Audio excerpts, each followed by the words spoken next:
Le Grand Déplacement est un horrible flop. L'Odyssée de Christopher Nolan énerve déjà un an avant sa sortie. Le prochain James Bond risque d'être Tom Holland et Paul Walker sera de retour dans le prochain Fast and Furious. Salut à tous, ici Reg, on parle des actualités cinéma, séries de la semaine. J'ai envie de commencer avec l'actualité concernant le classement des meilleurs films du siècle sorti par le New York Times. Grosso modo, ils ont demandé à 500 artistes du monde du cinéma de faire leur liste des films les plus impressionnants du siècle. Ils ont sorti cette fameuse liste, je vous mettrai le lien dans la description et le commentaire épinglé. Il y a pas mal de films, surtout américains majoritairement, mais ce qui est intéressant, c'est qu'il y a des films américains et en bas de chaque film, il y a des recommandations. Il faut savoir que le film qui est arrivé premier, c'est Parasite. Je peux comprendre pourquoi. Voilà, c'est un film qui est beaucoup adoré aux États-Unis. C'est majoritairement des Américains qui ont fait cette liste. Bon, je peux comprendre. Est-ce que c'est le meilleur film du siècle pour l'instant, au bout de 25 ans? Je ne sais pas, c'est un autre débat. Et il y a plein de gens qui me demandent à chaque fois de réagir à ce genre de choses.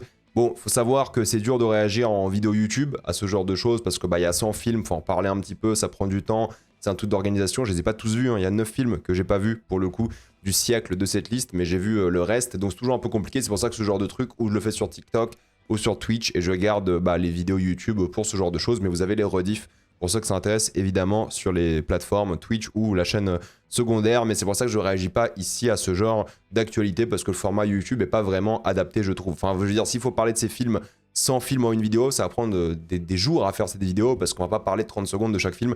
C'est plus quelque chose qui m'intéresse aujourd'hui. Sinon, il y a eu la bande-annonce du prochain film de Yorgos Lanthimos, Bougonia. Faut savoir que Bougonia, c'est un remake du film Save the Green Planet, film coréen que j'ai pas encore vu, mais je le regarderai avant Bougonia. C'est une bande-annonce qui donne grave envie. Bon, c'est les thématiques sociales de Yorgos Lanthimos depuis un moment, mais aussi évidemment ses acteurs fétiches, que ce soit Jesse Plemons, Emma Stone et plein d'autres. Et ça a l'air vraiment très prenant, je trouve. On verra ce que ça donne. On verra si ça sera plus comme le film qui a sorti l'année dernière, dont j'ai complètement oublié le nom déjà, parce qu'il n'était pas du tout marquant, ou plus comme Poor Things ou La Favorite, ce genre de choses. On verra ce que ça va donner. Ça peut être intéressant, la bande-annonce m'a donné pas mal envie, ils ont l'air d'avoir compris le concept, ils ont l'air d'avoir complètement abordé le sujet de société qu'ils ont envie d'aborder, donc on verra bien, et j'ai hâte de me mater le film original qui a l'air un peu plus barré aussi, même si Bougonia a l'air barré. On a eu quelques actualités concernant le casting de Street Fighter, je vous avais parlé la semaine dernière déjà, mais 50 Cent va jouer Balrog, Andrew Schultz va jouer Dan Hibiki.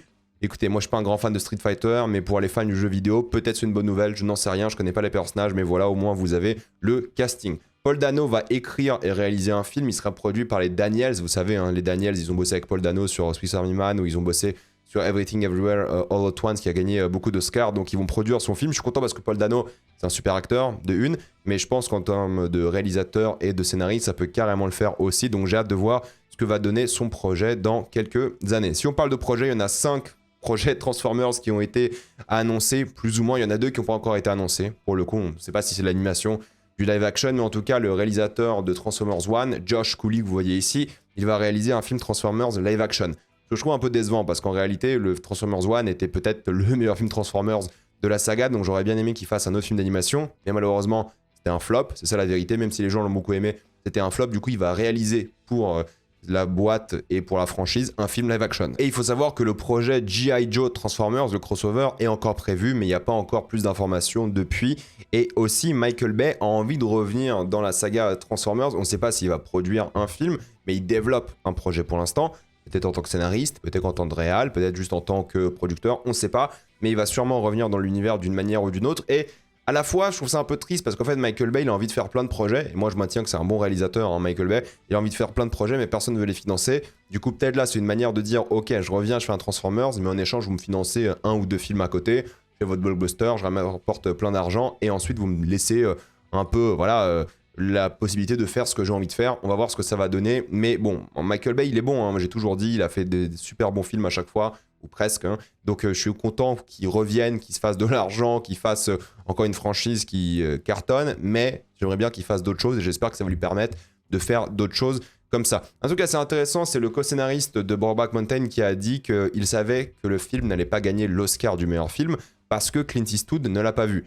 Bon, c'est particulier hein, de demander au roi des cowboys de regarder le film de cowboy gay, surtout Clint Eastwood c'est presque 100 ans, donc je peux comprendre que c'est pas un film qui l'attire personnellement, mais ce qui est intéressant par rapport à ça, c'est que ça montre encore une fois les Oscars, c'est-à-dire que les Oscars, c'est du réseau, c'est de la politique, c'est du networking avant tout, des choses comme ça. Donc si Clint Eastwood, l'un des rois d'Hollywood, surtout à l'époque, il y a 20 ans, quand il sortait encore des films qui étaient des cartons au box-office, qui gagnait des Oscars et tout, n'avaient pas vu le film sur les cowboys gays, c'était évident que le film allait pas gagner. Pourtant, le film avait gagné plein de récompenses avant, mais les Oscars sont encore plus politiques. Je pense que si Brokeback Mountain était sorti aujourd'hui, il aurait cartonné, il aurait gagné des récompenses, des Oscars, enfin, on va dire au début du mouvement, entre guillemets, woke, comment il se autoproclame comme ça, en tout cas, il aurait gagné beaucoup de récompenses, mais c'est que peut-être pour 2004, c'était trop en avance sur son temps par rapport aux Oscars, mais bon, ça reste un excellent film, et le fait que Clint Eastwood, qui fait partie de l'Académie des votants, ne l'ait pas vu, c'est encore plus triste, parce que c'est son travail de voir ce genre de film aussi.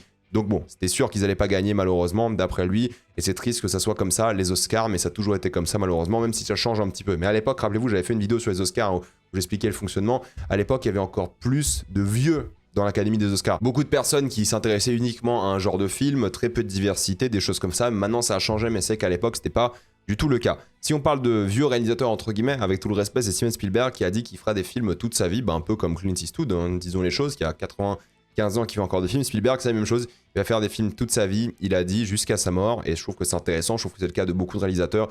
Et je trouve ça vraiment cool. Donc j'ai hâte de voir son prochain projet l'année prochaine. Rappelez-vous, le tournage s'est terminé la semaine dernière. Donc j'ai hâte de voir ce que ça va donner. Et on a aussi une affiche pour The Naked Gun.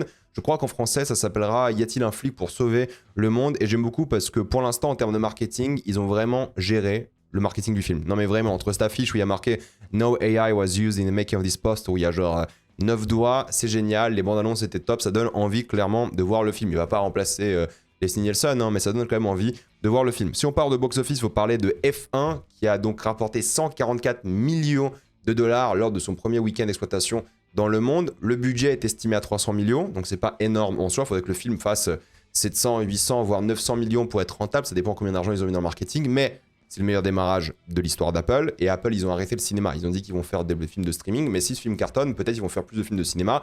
Meilleur démarrage d'Apple. Meilleur démarrage pour Brad Pitt. Et il faut savoir qu'aux États-Unis, 23% des bénéfices étaient issus de séances IMAX. Ce qui est devenu un peu la moyenne haute pour ce genre de film. Les gens vont de plus en plus en IMAX. Ils adorent l'expérience IMAX. Donc c'est aussi un film original. Hein. C'est pas adapté d'un livre ou adapté de quoi que ce soit. C'est un film original qui a beaucoup de succès. C'est cool parce que des films originaux comme Sinners, comme F1, cartonne cette année, c'est une bonne chose. Est-ce qu'il sera rentable?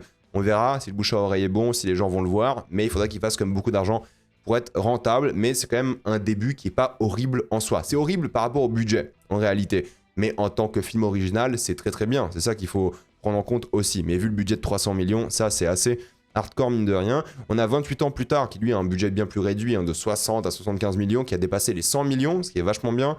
Pour le coup, c'est pas excellent, mais s'il s'arrête à 200 millions, ouais, ce sera rentable. Ils vont peut-être faire le troisième film. Rappelez-vous, hein, le deuxième film sort en janvier, 28 semaines plus tard, après la sortie de celui-ci. Donc j'ai hâte de voir ce que ça va donner. Lilo et Stitch, par contre, énorme carton. Ça va devenir le plus grand succès de l'année. Il vient, je pense, ou il va dépasser cette semaine, en tout cas, Minecraft, qui va arriver aux 950 millions. Là, ça va dépasser le milliard aisément. Une suite a été annoncée. Pour le coup, j'ai toujours pas vu. Ça m'intéresse personnellement toujours pas. Mais le milliard est dépassé. C'est le premier film de l'année à dépasser le milliard. En tout cas, ils vont le faire cette semaine. Je peux comprendre pourquoi ils vont enchaîner sur une suite juste après. C'est compréhensible, c'est logique. Et il n'a coûté que 100 millions, entre guillemets. Donc énorme, énorme carton, mine de rien. Megan, pour le coup, c'est un peu plus compliqué parce que le premier film avait fait 30 millions au box-office international. Celui-ci vient de faire 17 millions. Donc pour une suite, c'est triste de faire beaucoup moins, enfin 2 fois moins que le premier week-end du premier film. Donc on va voir si bouche à oreille est bon. J'ai toujours pas vu, ça m'intéresse absolument pas pour le coup. Mais voilà, pour l'instant, ça démarre pas très très bien. Et Dragon poursuit son expédition, disons, avec 450 millions au box-office international. C'est pas mal du tout pour le film qui va s'arrêter aux alentours de 600 millions.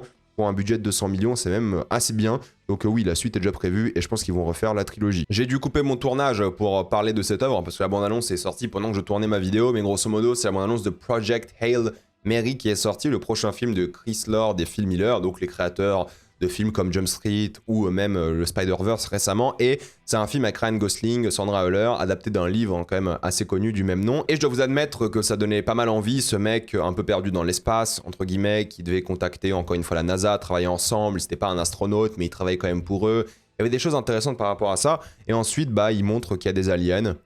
Et je me suis dit, ok, pourquoi est-ce que tu as montré qu'il y a des aliens dans la bande-annonce? J'ai l'impression que tu as spoilé un élément important de l'intrigue. Je sais pas quand vont arriver les aliens, mais j'ai l'impression que les aliens arrivent au milieu du film. J'aurais bien aimé voir ce film sans savoir qu'il y a des aliens. Voilà, c'est un peu triste, je me suis tapé la bande-annonce, il y a des aliens. Je sais pas si c'est un gros spoil, je sais pas si c'est important dans l'œuvre, dans le bouquin de manière générale, mais dans le film, ça serait évidemment important. Ils l'ont montré dans la bande-annonce, et pourtant la bande-annonce, c'est 2 minutes sans te parler d'aliens, et d'un coup à la fin, ah, au fait, il y a des aliens. Bon, peut-être c'est fait exprès, peut-être c'est pas si grave que ça, mais j'ai l'impression que c'est quand même un spoil. Et c'est un peu dommage parce que j'aurais aimé ne pas savoir qu'il y a des aliens dans l'œuvre. On a le tournage de l'œuvre Squid Game, du coup, qui va commencer normalement en décembre. Hein. C'est le Squid Game de David Fincher, ce qui me déprime hein, d'entendre ça. Vous le savez, hein, si vous avez vu la saison 3, ils ont teasé du coup le Squid Game America. Si vous avez vu ma critique, vous savez de quoi je parle.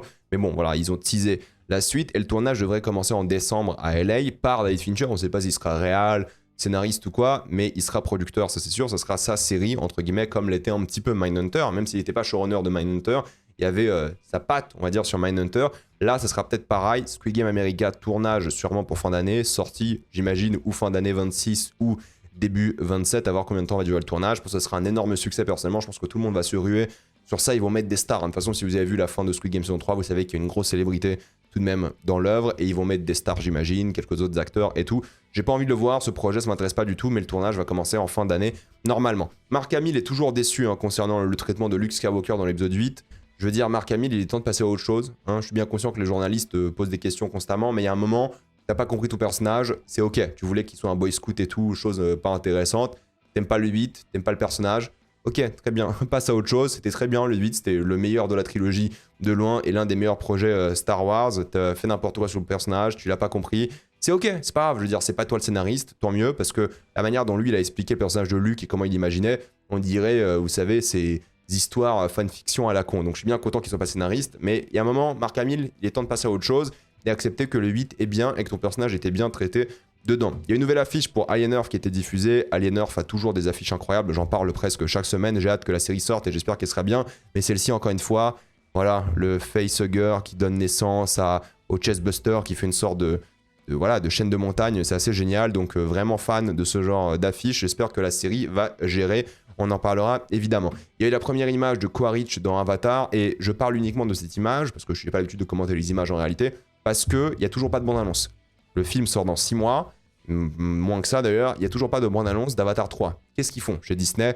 Qu'est-ce qu'il fait James Cameron? Qu'est-ce qui se passe en réalité? J'ai envie d'avoir une bande-annonce. Et vu que la dernière fois que j'ai fait ce genre de commentaire en vidéo, il y avait la bande-annonce qui est sortie genre 3 heures après, j'espère que dans 3 heures, j'ai la bande-annonce d'Avatar. Voilà, c'est ce que j'ai envie de dire par rapport à ça. Donc oui, ça me donne envie, mais à voir la bande-annonce forcément. Concernant Jon Watts et Spider-Man No Way Home, il a dit qu'il a passé beaucoup de temps en ligne à lire des théories Reddit pour pas faire la même chose dans son film. Et moi, je vais le redire parce que je l'ai déjà dit auparavant, mais si vous êtes un réalisateur, un scénariste et vous lisez des théories Reddit, de une, qu'est-ce que vous faites, premièrement? Parce qu'ils l'ont déjà fait, hein. Pour Westworld, ils l'ont fait aussi, genre ils lisaient les théories Reddit, et ils adaptaient le scénario en fonction de ce que disaient les gens, pour pas faire le truc que disent les gens, pour pas, tu sais, les spoiler entre guillemets, parce que si le mec a deviné le scénario à la base avec une théorie, ça gâche le film ou la série pour les gens d'après les scénaristes et les réalisateurs. Mais non, en fait, les gens vont pas sur Reddit. Genre les gens qui vont dans les subreddits dédiés à une œuvre, c'est une petite minorité des gens qui regardent l'œuvre. Spider-Man, ça fait 1,6, 7, 8 milliards au box-office international. Crois-moi que de ces 1,8 milliards, il y avait 1% des gens, et encore, qui étaient sur le subreddit où il y avait des théories. Alors oui, des théories peuvent se propager et tout, mais je m'en fous. On s'en branle. Si une théorie est vraie dans le film, si c'est bien, on s'en fout. Ouais, ça gâche la surprise. Non, mais c'est bon, tu sais, il y a 1 milliard de théories, 1 milliard de gens qui vont essayer de deviner des trucs. Ça gâche rien. C'est juste comme ça, quoi. C'est la vie, c'est pas grave.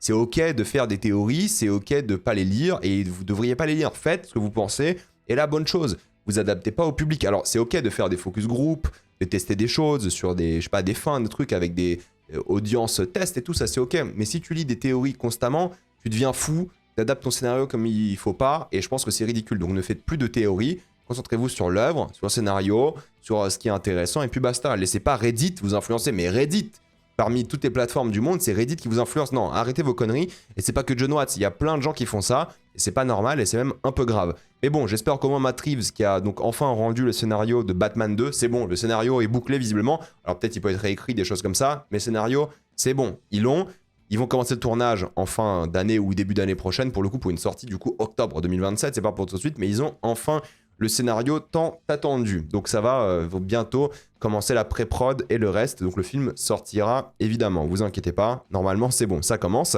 ça prend du temps, hein. C'est normal, c'est une suite, ils n'ont pas envie de décevoir, c'est normal que ça prenne du temps. Akira, vous savez, c'est un projet de la Warner qui était prévu depuis des années. Akira live action, il y avait Taika Waititi qui est passé dessus, Jordan Peele et tout, mais c'est bon, ils ont annulé l'idée de faire un film Akira parce qu'ils n'ont plus les droits pour le projet. Voilà, ils ont acheté les droits, ils n'ont pas fait le film à temps, du coup ils n'ont plus les droits du projet, mais ils vont pas faire le Akira en live action, ce qui est une bonne chose parce que Akira en live action n'a aucun intérêt, ça sert à rien. Akira c'est magnifique, c'est génial parce que c'est de l'animation. Donc aucun intérêt de faire du live action. Si on parle un peu du DCU, James Gunn a révélé qu'en fait les lunettes de Superman ont une sorte de pouvoir, disons, qui fait que les gens ne peuvent pas le reconnaître en Clark Kent quand il a ses lunettes parce que c'est un truc de Krypton et tout. Bref, moi ça m'intéresse pas l'explication, je m'en fous dans tous les cas, que ce soit expliqué ou pas par le scénario, je m'en fous, je peux accepter parce que c'est un film, mais visiblement c'est dans les comics, il a lui-même dit en interview que ça existe et que les lunettes ont des super pouvoirs.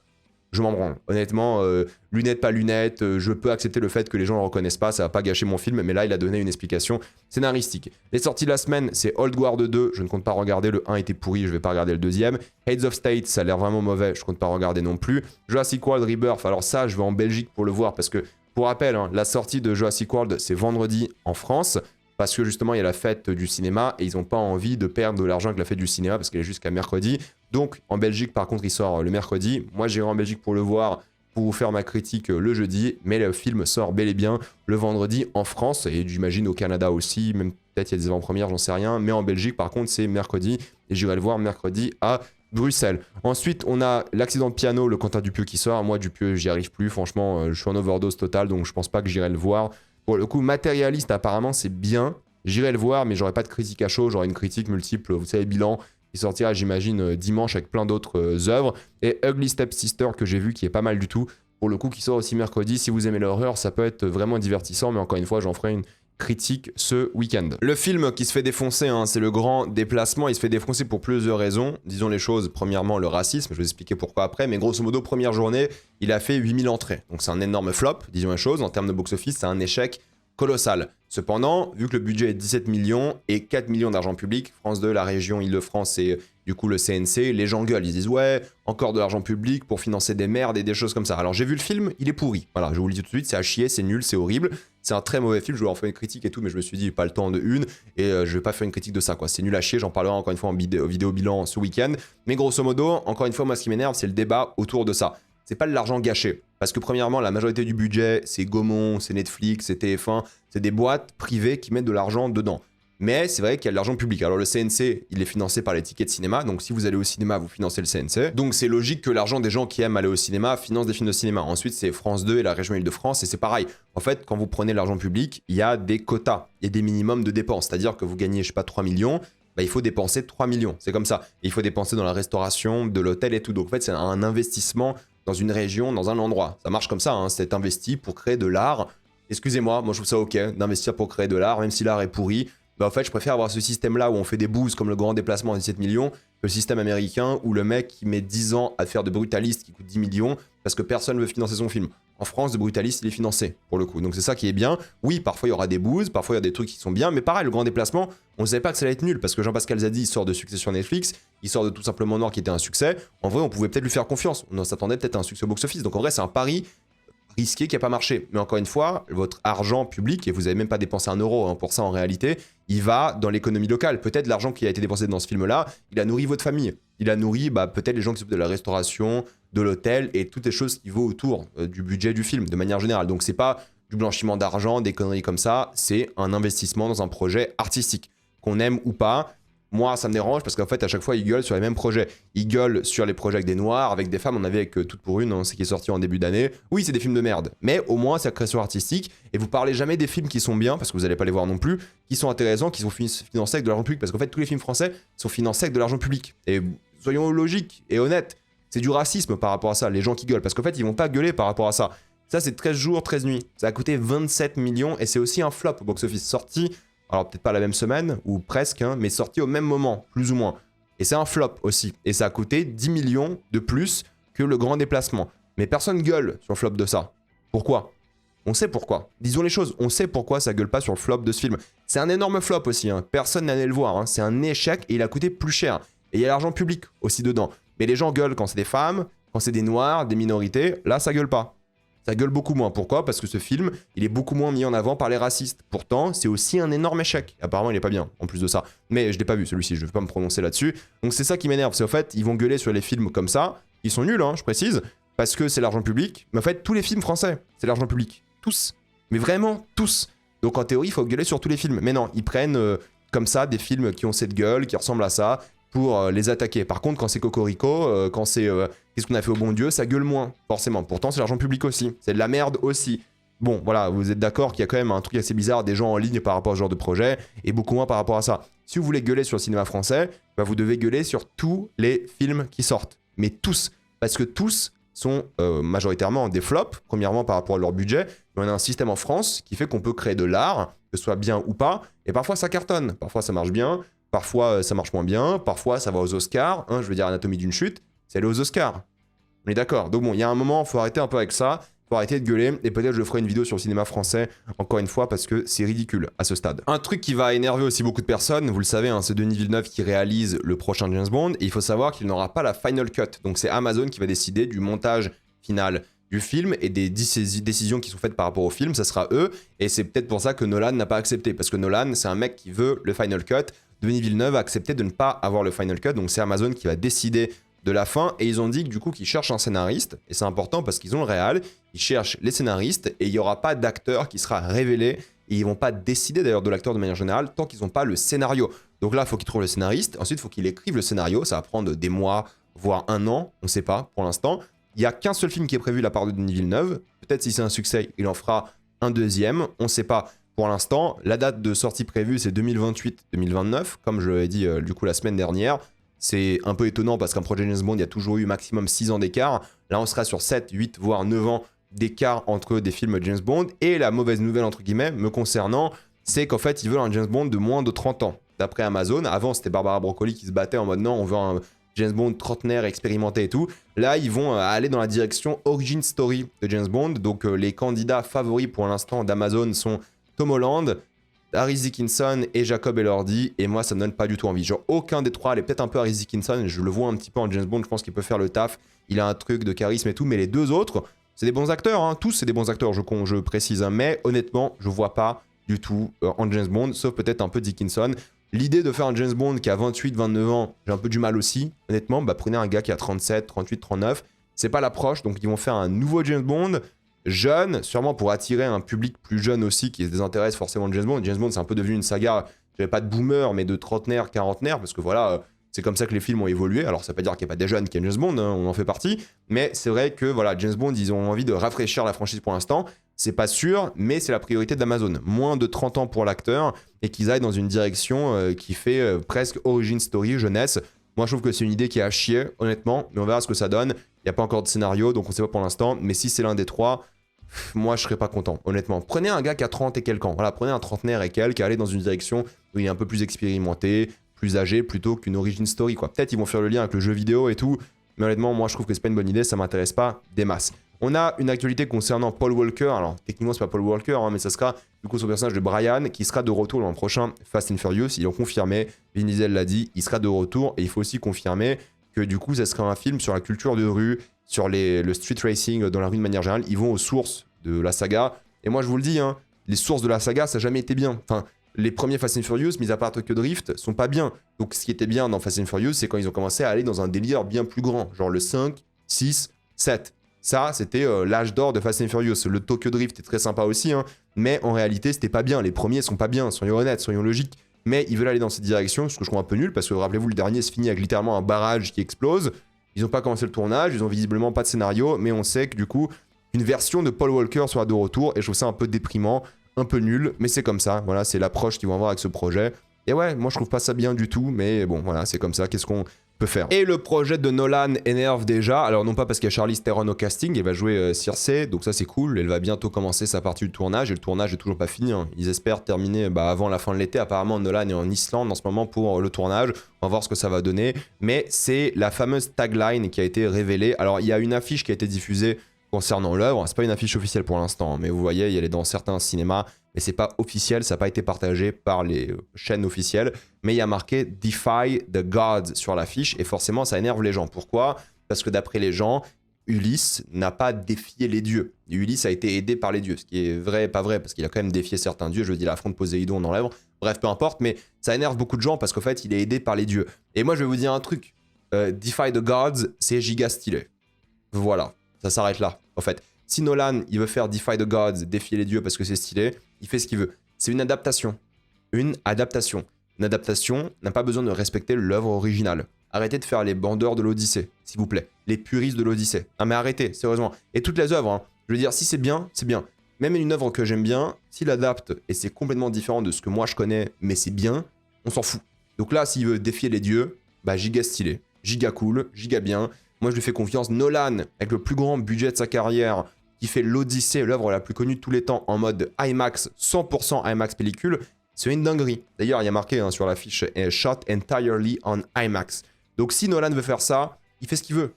On s'en branle. Non mais arrêtez de faire les bandeurs d'adaptation. Le but du cinéma, c'est d'adapter. Si l'auteur veut faire une adaptation de l'Odyssée et d'Ulysse comme il veut, il le fait. Et je trouve ça plus intéressant de faire une adaptation où le mec prend des libertés, parce que du coup on va ressentir la patte de l'artiste et de l'auteur derrière l'adaptation, plutôt qu'une adaptation à copier-coller. Ça n'a pas d'intérêt. Donc c'est bien, c'est une bonne chose. Moi je fais confiance à Nolan, et c'est pas souvent que je dis ça, mais je lui fais confiance. Attention par rapport à l'affiche qui est un peu fake, entre guillemets, on attend une affiche officielle diffusée par du coup Universal, mais s'il veut défier, s'il veut énerver les gens qui sont des puristes de l'adaptation, on s'en branle. Une adaptation n'a pas besoin d'être fidèle. Du moment que le film est bien, ok, après on peut critiquer les choix d'adaptation, si c'est moins bien, si en fait le livre ou le poème est mieux, d'accord, ok, y a pas de souci. Mais en réalité, il adapte comme il veut. Si c'est bien, et puis basta, ça s'arrête là. D'ailleurs, j'ai envie de faire un petit coup de gueule aussi concernant Christopher Nolan, mais surtout James Cameron. James Cameron, il a dit que ne pas montrer les Japonais dans Oppenheimer est un moral cop-out. Donc voilà, il s'est mis la moralité de côté pour pas gérer ce sujet-là. Mais il le gère dans le film. Il gère les Japonais dans le film. C'est pas parce qu'il a pas montré les Japonais qu'il parle pas des Japonais ou qu'il ignore des Japonais. Il gère les Japonais, le film est du point de vue du personnage principal, Oppenheimer, donc si, c'est bon, il le gère, il en parle. C'est d'ailleurs un point essentiel de l'œuvre, donc je comprends pas. Moi, ma théorie par rapport à ce que dit Cameron ici, c'est que juste Cameron, il prépare son film sur les 2 explosions nucléaires. Parce que rappelez-vous, normalement, entre Avatar 3 et 4, il va sortir un film qui va raconter l'histoire de l'homme qui a survécu Hiroshima et Nagasaki. Donc c'est pour ça, lui va prendre le point de vue des Japonais.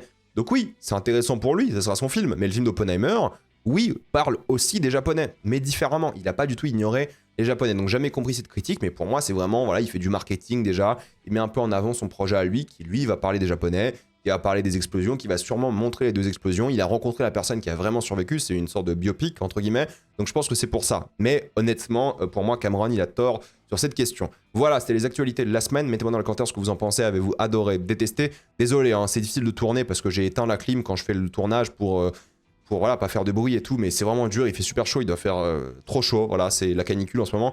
Donc mettez-moi dans les commentaires ce que vous en pensez, et désolé si j'ai l'air fatigué, transpirant et tout, parce que je le suis. Voilà, donc tout ça dans les commentaires. Pensez à vous abonner à la chaîne pour voir les prochaines vidéos, mettez un j'aime, ça aide beaucoup la chaîne, suivez-moi sur Spotify, TikTok, Instagram, Twitch, et moi je vous dis à la prochaine fois. Salut à tous.